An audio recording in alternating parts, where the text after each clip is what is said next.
Sis Kasari. Good morning, good afternoon, good evening to all of you and happy selling ngayong araw ng Monday, no?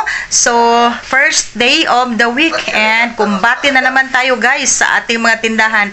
At ako ay nandito pa sa bahay namin kasi kanina ay maagang pumunta dito ang Pure Foods Hotdog, ang panel. Kasi guys, ang aking order ng mga hotdog ay last week pa yun, no? Sana may deliver na last week pa.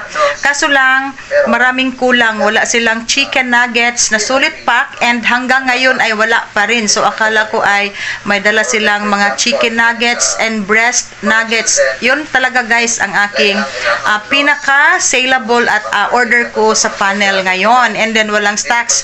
So, baka bukas daw ay meron na silang stocks ngayon. Baka bukas ay may deliver yung hindi na i-deliver ngayong araw na ito ng Monday. So, sumunod din ang Marlboro, pumunta dito sa aking bahay.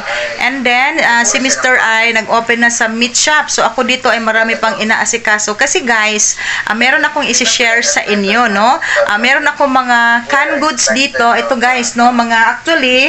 Ito ay mga namin, mga konsumo na binili ng aking anak. And then, ako'y naghihinayang guys kasi nakastock lang ito dito sa loob ng bahay. So, ito ay i-display ko ngayon. So, ito sana ay nasa wala akong pantry dito. So, pag may mga okasyon, mag-grocery kami and then yung mga sobra-sobra ay ito yung mga stocks na dito ko sa bahay. So, stock na ako sa balay. And then, di man ni siya mahalin, di man ni siya makita dire. So, ako ni siyang i-display. So, kani guys, mo ni. Yan. So, pinipresyuhan ko pa and then yung ibang presyo dito ay hindi ko na-remember kung magkano ang kapital. So, ngayon, ang ginagawa kong diskarte ay pumunta ako sa app ng grocery, no? Yan talaga guys ang aking ginagawa kasi maraming beses talaga na ma-misplace na natin ang resibo, lalong-lalo na pag ilang araw na tayong nakapamili sa grocery. So, yung ibang price ay hindi na natin alam. So, ang ginagawa ko ay pumunta ako sa app ng grocery at doon ko kinuha yung mga presyo kung magkano ang ating kapital dito. And then, yung iba ay wala din sa grocery. So, ginugoogle ko na lang kung magkano ang mga presyo. So, ito ay may mga presyo na at ito ay i-display ko lahat sa aking tindahan dyan sa labas, sa aking sari-sari store. And then, guys, pag kami ay may kukunin, may kailangan kaming may lulutuin kami, halimbawa magkuha na lang tayo sa tindahan. So, ang totoong pantry ng ating bahay pag tayo ay may sari-sari store ay ang ating tindahan na. So, doon na tayo kukuha at hindi tayo mag-stocks ng mga groceries dito sa loob ng bahay. Mas mabuting i-display natin para makikita ni customers marami ang stocks sa ating shelves, mas attractive siyang tingnan. So, i-display muna natin. So, wala tayong pantry, no? Talaga naman. Wala tayong pantry dito sa loob ng bahay. So, dito ko yan siya dinidisplay. So, wala na. Kinuha ko na ang laman, guys. Yung mga overstock namin na mga stocks, na mga pagkain, dito namin nilalagay yan siya. So, ito yung mini pantry ko dito. And then, sayang naman kasi andyan lang siya. And then, hindi naman kami every now and then, hindi kami everyday magluluto dito sa bahay kasi magluluto din kami sa meat shop. So, i-display ko muna ito para punong-puno tingnan yung ating tindahan sa labas. Okay, so yan yung isa sa mga style ko dito. Hindi ako nag-stocks ng mga pagkain kasi yung ating tindahan, yung ating sari-sari store ay pantry na rin natin, di ba? So, yan yung guys, isi-share ko lang sa inyo kasi alam ko naman na tayo mga sari-sari store owner, hindi talaga tayo nag-stocks ng maraming pagkain sa loob ng bahay kasi meron tayong mga paninda. So, doon na tayo kukuha. Okay? At ako ay i-display ko muna ito and then, kaunting update sa aking tindahan dito. Pagkatapos ay pupunta na kami ni Mr. sa S&R kasi meron akong reserve doon na isang buong carcass, no? Karning baboy. And then, 285 pa rin guys sa S&R. No, ang laki ng diferensya kasi sa Chubbs ay 315. So mabuti na lang noong Sabado ay nagpag-order ako sa Chubbs kasi wala ding stocks si S&R. Ngayon pa ang ano nila, delivery. So nagkuha ako noong Sabado sa Chubbs ng 1/2 carcass, 40 kilos. 315 ang kilo. So wala tayong magagawa kasi yan talaga ang presyuhan. So bonus na lang itong si S&R kasi hindi pa siya nag-increase. So ngayon meron silang stocks dito ako sa S&R, no, di bali ng cash to cash, mura lang naman ang kuha natin, 285 pa rin. Ang laki ng diferensya sa 315 sa Chubbs. So 30 pesos per kilo ang diferensya nila. So doon tayo sa mas murang kapital natin kasi ititinda natin yan siya. So yan lang guys, no, ang mga diskartihan natin, no. So sabi pa ng aking mister, wala talagang loyalty sa ating mga supplier. Pag mahal si supplier, paghanap tayo ng ibang supplier na pwedeng makapagbibigay sa atin ng medyo mababang presyo. Okay, at ako ay muna. Ito guys, i-display ko muna and then kaunting update sa aking sari-sari store dito sa bahay. And then siguro mga 4 hours close na naman ang aking sari-sari store dito kasi yung aking anak ay may klase. So yan lang guys ang aming daily routine dito sa aking tindahan, and update din tayo mamaya sa aking meat shop. And thank you so much sa aking mga viewers. Marami akong mga bagong viewers and bagong subscribers na rin. Thank you talaga guys, no. Kung wala kayo ay wala tayong magiging active ang ating YouTube channel pag wala kayo na nanonood sa aking mga videos. So thank you so much from the bottom of my heart, and see you on my next vlog na. Bye bye.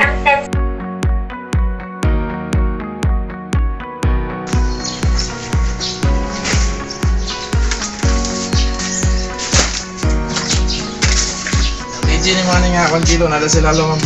PJ. Oh, tungod kilo lang.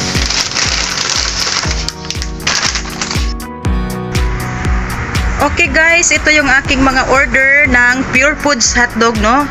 Kung tutuusin, last week pa ito and then wala daw stocks, and ngayon nila dineliver ngayong araw ng Monday dito sa bahay namin kasi tinawagan ko ang ahente, lapit na daw sila sa meat shop, and then close pa ang meat shop namin dahil 8:30 pa ng umaga. So sabi ko dito na lang sa bahay i-deliver. So ito lang guys ang dumating. So meron tayong isang case na beefies na 1 kilo and 230 grams isang case. Tapos half case lang ang ating Pure Foods na 1 kilo na Teji hotdog yan. 6 packs lang yan siya. So 6 kilos. And then half case din ang ating Teji hotdog na 230 grams. Ito guys, kasi ito ay mabenta pero hindi kagaya sa ating Virginia. So ngayon meron din tayong order sa Virginia. So pag Monday kasi guys, no, pag Monday talaga ang dami kong delivery. Tapos wala silang sulit pack na nuggets. So ito na lang ang ino-order ko, Star.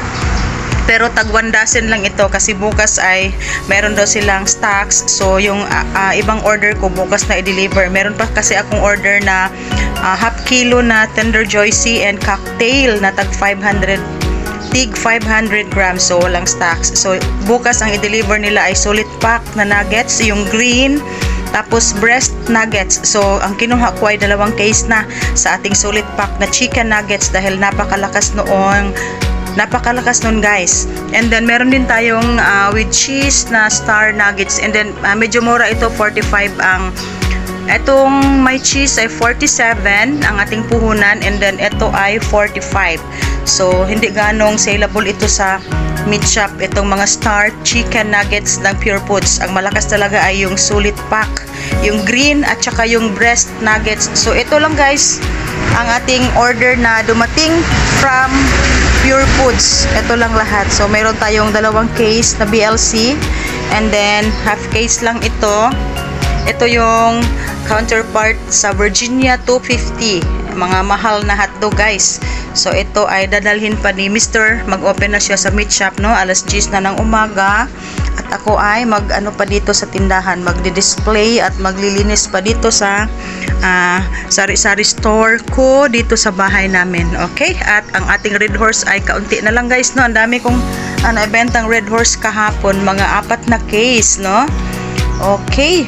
Ito ang update natin ngayong araw ng Monday. At mamaya ay mag-pick up kami ng pork carcass sa SNR. Okay guys, ito na yung ating mga canned goods galing sa loob ng bahay na aking dinidisplay. So yun yung mga angel, carnation ibat, and yung mga cream corn style na wrap. So yan guys, so magandang tingnan na. Medyo puno na ang ating mga dilata dito, and then malayo pa ang expiration niya. So pag kami ay may lulutuin, magkuha na lang kami dito. So ito yung sinasabi kong wala tayong pantry sa loob ng bahay, no? So dito tayo magkuha. So ito na yung pinaka pantry natin pag tayo ay may sari-sari store, di ba guys, no? Sino makarelate sa akin? So nandito rin yung mga luncheon meat and mga century tuna na malaki. Yan guys, so na-display na natin lahat, and pagkatapos dito ay mag-prepare na ako para mag-duty na sa meat shop dahil marami din kaming mga delivery doon. Yung ating pork carcass kukunin namin sa SNR, and then mag-pick up kami ng mga chicken wings sa aking suki sa palengke. Tapos si Chubbs ay meron din akong order na mga special cut na pork belly. So ito guys ang update sa aking sari-sari store dito sa bahay, and then dito ay wala na akong medium na diaper. Yan guys. Okay, at medyo nagkarambola pa guys ang laman ng aking chiller dito. So mamaya ko na ito aayusin. Yan guys, oh, hindi wala matarong ang mga arrangement. So ang Red Horse natin ay yan na lang, and then nauubos na yung ating grande. Tapos ang ating Sprite na 1.5 ay isa na lang, and then yung ating Coke mismo ay dito yan siya. So yan guys, oh, nangatumba pa ang ating mga display, natumba. So unya ko na i-arrange kay udto na. Tapos dagan tamig asikasuhon sa meat shop. So kani diri i-close muna nako, o i-close ko muna for 4 hours, or mamaya siguro darating na yung aking anak galing sa PRC kasi kinuha niya yung kaniyang license. So siya nang mag-open dito kasi rest day ng aking anak na babae. So dito naman kaunti na lang guys ang aking Nature Spring, oh. Ang aking 6.6 ay isa na lang. Ito yung mabenta dito. And then marami pa tayong mga Absolute. And ang egg, meron akong egg hindi nadala dito sa balay. Dito sa bahay, maraming egg doon. Namili si Mr. kahapon. And then yung aking oil. Wala na tayong oil dyan. And mga ahos and bombay, garlic. And mga biscuits natin. So mamaya ko na ito aayusin kasi pupunta na ako ng meat shop. Okay, mga sis kasari, ito yung kaganapan namin noong Sabado. So, nag-pick up kami ni Mr. ng mga dressed chicken. Ang daming dressed chicken dyan guys, and counting groceries sa NCCC, and mga boneless bangos, mga pork chorizo. So, lahat na guys, no, pinipick up namin noong Sabado.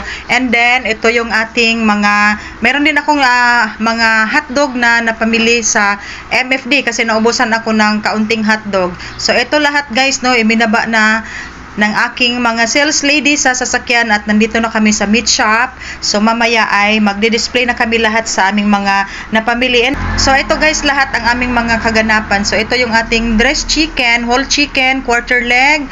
Meron tayong 15 kilos dyan na chicken wings, drumstick, and whole chicken. So, yan yung pinipick up namin. And then, fresh Mickey. Meron din tayong fresh Mickey, mga lumpia wrapper. So, lahat nasa palengke, guys. Meron pa tayong, chicken feet, and meron din akong dyan, 5 kilos na chicken liver. So, marami talaga yan, guys, at punong-puno ang aming sasakyan.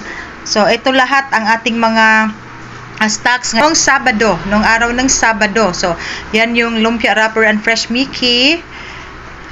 Yan guys, ito talaga ang mga namin, mga trabaho sa meat shop. So, hindi talaga biro ang meron tayong meat shop business kasi napakatrabahoso. So meron din tayong kumita dahil may naghanap sa akin. And then Red Lion guys, merong naghanap sa akin ng Red Lion. So nagkuha lang ako ng kaunti. So ito yung ating fresh Mickey and lumpia wrapper. Malakas na malakas ang aking lumpia wrapper dito. So ito ay ipapasok pa namin sa freezer.